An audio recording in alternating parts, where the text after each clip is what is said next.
नमस्कार मित्रांनो, स्वागत आहे तुमचं नवीन भागामध्ये. मी आहे डॉक्टर निलेश पाकले आणि आज आपण चर्चा करणार आहोत गोल्ड बद्दलची, म्हणजे सोन्याच्या किमतीबद्दलची किंवा वाढणाऱ्या भावाबद्दलची. तुम्ही 2-3 दिवसापासून हे टीव्हीवर किंवा पेपरमध्ये वाचत असाल की सोन्याचे भाव हे उतरणार आहेत.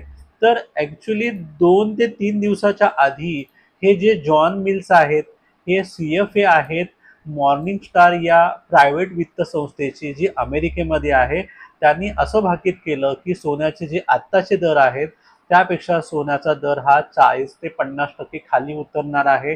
पण हा एवढं सोनं कमी होणार का, किंवा हे एवढ्या सोन्याचे भाव वाढले तरी कसे, हे आपण ह्या दोन गोष्टीची चर्चा करणार आहोत. आणि सगळ्यात शेवटी आपण अशी चर्चा करणार आहोत की आता सोन्याच्या किंवा गोल्डच्या चार्टमध्ये आपल्याला दिसतंय काय, किंवा आज काय घडतंय, किंवा पुढच्या 2-3 दिवसामध्ये, 10 दिवसामध्ये, महिन्यामध्ये काय घडू शकतं, किंवा काय पॉसिबिलिटी आहेत, ते आपण गोल्डच्या चार्टमध्ये बघणार आहोत. म्हणजे आपल्याला रिअल टाइम माहिती मिळेल की नक्की सोन्याचं पुढे काय किंवा गोल्डचं काय होणार आहे. ते आपण सगळ्यात शेवटी या व्हिडिओच्या बघून घेऊ. सगळ्यात पहिल्यांदा बघूया की एवढे सोन्याचे भाव, जवळपास 48% सोन्याचे भाव वाढलेले आहेत गेल्या 2 ते 3 वर्षामध्ये. तर असं झालं का? तर ॲक्च्युली सोन्याचे भाव वाढण्याची काही कारणं आहेत, जी मेजर कारणं आहेत, ते तुम्हाला थोडक्यात मी 2 मिनिटात संपवतो. ते म्हणजे मोठ्या इकॉनॉमिक कंट्री आहेत, जसं अमेरिका झालं, रशिया झालं, ह्या ज्या मोठ्या कंट्रीज आहेत किंवा युरोपियन बाकी कंट्रीज ज्या आहेत, ज्या आपण मेजर इकॉनॉमीमध्ये त्यांना गणलं जातं, अशा लोकांमध्ये 2-3 वर्षापासून तुम्हाला वाद बघायला मिळतील. बघा, रशियामध्ये जवळपास 2 ते 3 वर्षापासून युद्ध करतोय रशिया. त्याला जेव्हा बायडनचं सरकार होतं तेव्हा त्यांनी भरपूर विरोध केला होता किंवा त्याच्यावर रिस्ट्रिक्शन टाकले होते. तरी सुद्धा रशिया अजिबात थांबला गेला नाही, नमला गेला नाही, उलट त्याने युद्ध चालूच ठेवलं. आता ट्रम्प तात्यांचं सरकार आलंय, तर ट्रम्प साहेब काही शांत बसायला मागत नाहीत. मग त्यांनी हे इकॉनॉमिकल जे वॉर होतं किंवा ते रिस्ट्रिक्शन होत्या त्या तर सोडा असतं, त्यांनी टॅरिफ वॉर चालू केलं.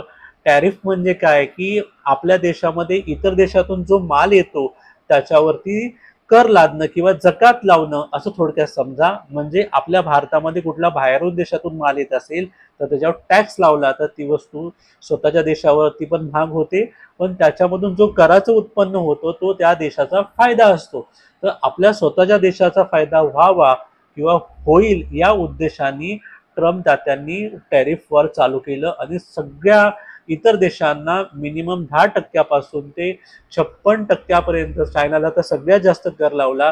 कालच्या न्यूजमध्ये बघाल तर चायनाने उलट आणखी त्याच्यावरती उलट कर लावायचं धमकी दिली.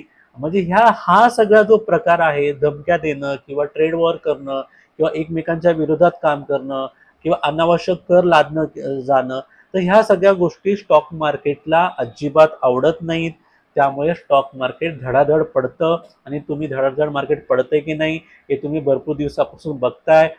अमेरिका ही आपल्या देशामधील किंवा इतर देशांवरती परिणाम करणारी इकॉनॉमी आहे. म्हणजे अमेरिकेमध्ये काही वाईट घडलं तर सगळ्या जगातल्या सगळ्या देशामध्ये वाईट घडतं, हे तुम्हाला माहीतच असेल.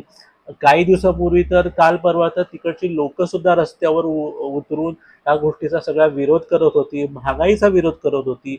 म्हणजे तुम्हाला लक्षात आलं असेल, जेव्हाही ट्रेड वॉर होतं, जेव्हाही खरोखरचं जमिनीवरचं किंवा हवाई युद्ध होतं किंवा जिकडे महागाई वाढते, अशा वेळेस स्टॉक मार्केटमध्ये किंवा गुंतवणूक करणाऱ्या ज्या संस्था आहेत त्या किंवा त्या देशामध्ये असणाऱ्या सेंट्रल बँक आहेत, त्या जास्तीत जास्त सोनं खरेदी करायला लागतात, कारण त्यांना इतर गोष्टीमध्ये किंवा स्टॉक मार्केटमध्ये इन्व्हेस्ट करायला भीती वाटते. आणि या भीतीपोटीच सगळ्या लोकांकडून सोन्याला एक इन्शुरन्स प्रमाणे खरेदी केलं जातं. आणि जेव्हा सेंट्रल बँक कोणतंही सोनं खरेदी करते तेव्हा ती टनामध्ये खरेदी करते. म्हणजे चायना 500 टन सोनं खरेदी करतो, भारत 200-300 टन सोनं खरेदी करतो, अमेरिका 1000-1200 टन सोनं खरेदी करते.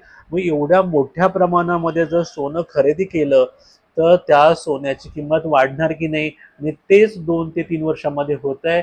अक्षरशः 48 ते 50% सोन्याची किंमत गेल्या 2 ते 3 वर्षामध्ये वाढलेली आहे. आणि त्याचा सगळ्यात जास्त फटका जे गरीब लोक आहेत किंवा जे सामान्य लोक आहेत त्यांना सोने खरेदी करताना जाणवत आहे, दिसत आहे. आता त्यावर कमी फरक करणाऱ्या गोष्टी कुठल्या आहेत, जसं डोमेस्टिक फॅक्टर आपण म्हणू शकतो किंवा घरगुती काय कारण आहेत. एखाद्या सणा दिवशी आपण जास्त सोनं खरेदी करतो किंवा एखाद्या वेळेस आपण लग्न सराईमध्ये सोनं खरेदी करतो, जी रुपयाची किंमत किंवा घसरण झाली तर त्यानंतर त्यामुळे सोन्याचा जो आयात होतो त्या आयातीवरती जो किंमत वाढते त्याच्यामुळे सोन्याचा दर वाढतो. ह्या सगळ्या गोष्टी आहेत ज्या सोन्याची किंमत वाढवण्याला कारणीभूत आहेत.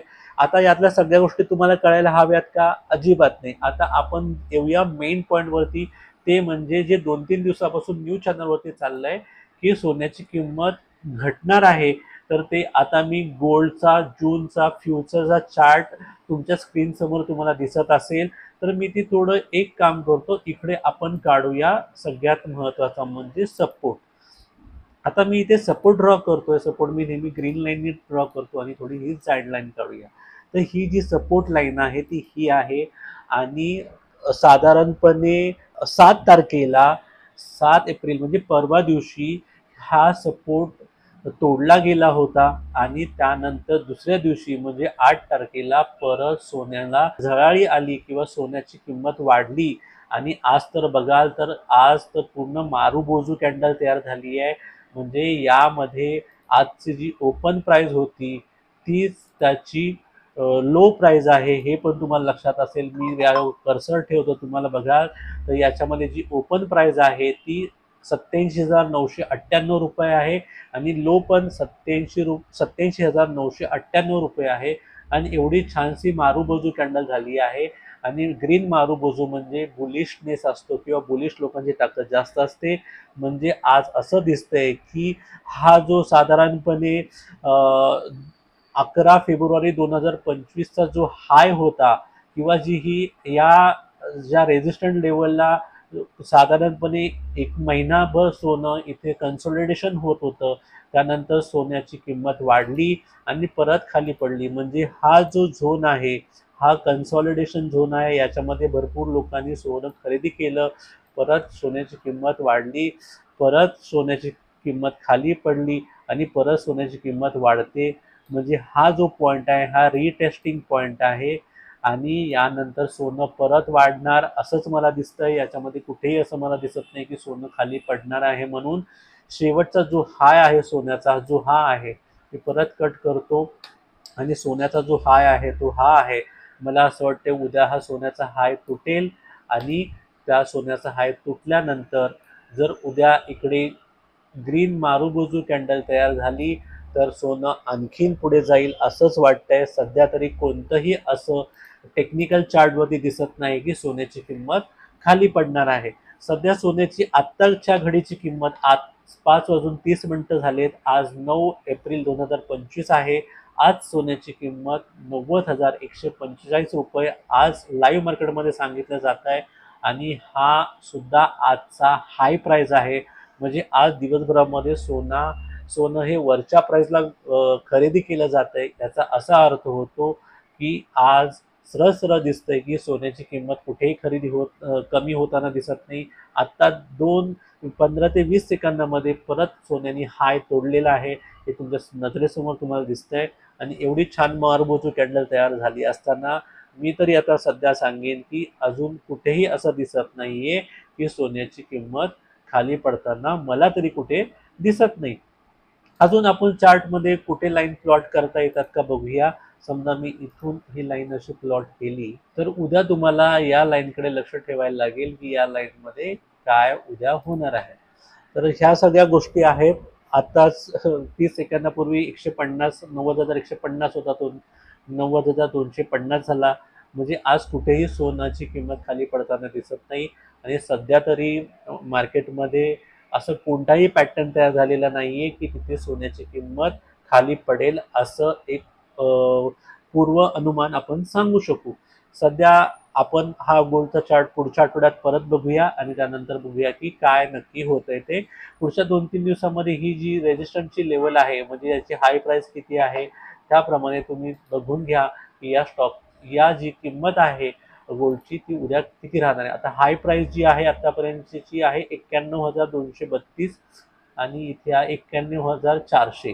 म्हणजे 91,400ची जर उद्या हाय तोडला गेला तर समजून जा की नक्कीच इथे कुठेही गोल्ड खाली पडेल असं दिसत नाहीये. तुम्हाला थोडक्यात कळालं असेल की आता सध्या तरी कुठेही गोल्ड खाली पडेल असं कुठेही दिसत नाहीये. इकडे ओपन इंटरेस्ट सुद्धा वाढतोय. इथे जर तुम्ही खाली बघाल तर मी इथे ओपन इंटरेस्ट इथे केलेला आहे, तर ओपन इंटरेस्ट ह्या 2 दिवसामध्ये वाढताना दिसतोय. आणि आता आपल्याला हे समजतंय की हा जो सोन्याची किंमत वाढती आहे तर त्याला ओपन इंटरेस्ट सुद्धा सपोर्ट करतोय, RSI सुद्धा सपोर्ट करते आणि व्हॉल्यूम सुद्धा सपोर्ट करतोय. याचा असा अर्थ होतोय की गोल्डची किंमत कमी होणार नाहीये. गोल्डची किंमत सध्या तरी वाढताना दिसते. जेव्हाही गोल्डची किंमत कमी होईल असा मला चार्टवरती दिसेल तेव्हा मी परत एकदा चार्टचा व्हिडिओ बनवेन आणि तुम्हाला पोस्ट करेन. तोपर्यंत तुम्ही माझ्या व्हिडिओला लाईक करा, चॅनलला सबस्क्राईब करा आणि तुमच्या मित्रमंडळींना किंवा ज्यांना सोनं खरेदी करायचं आहे किंवा विक्री करायचं आहे त्यांना पाठवा. मी आता सांगेन, आता सध्या तरी सोन्यामध्ये इन्व्हेस्ट करायची वेळ अजिबात नाहीये. ती वेळ इथे होती, ती निघून गेलेली आहे. आता सोन्यामध्ये इन्व्हेस्ट करू नका. वाट बघा परत सोनं कधी खूप प्रमाणामध्ये पडते तेव्हा इन्व्हेस्ट करा. आता तरी सध्या सोन्यामध्ये थोडीशी मुवमेंट होण्याची शक्यता वाटते. फार सोनं डबल होईल, 50% वाढेल अशी परिस्थिती नाहीये. आता फक्त सोन्यामध्ये खरेदी करण्याची वेळ नाहीये. मी एवढंच असं सांगू शकतो. बाकी ज्या भावनिक गोष्टी असतात जसं लग्न सराई असते किंवा एखादं फंक्शन असतं त्यावेळेस सोने खरेदी करायची पद्धत आहे. पण एक इन्व्हेस्टमेंटसाठी सोनं खरेदी करणं ची योग्य वेळ नाहीये. मी एवढंच सांगू शकतो. थँक्यू.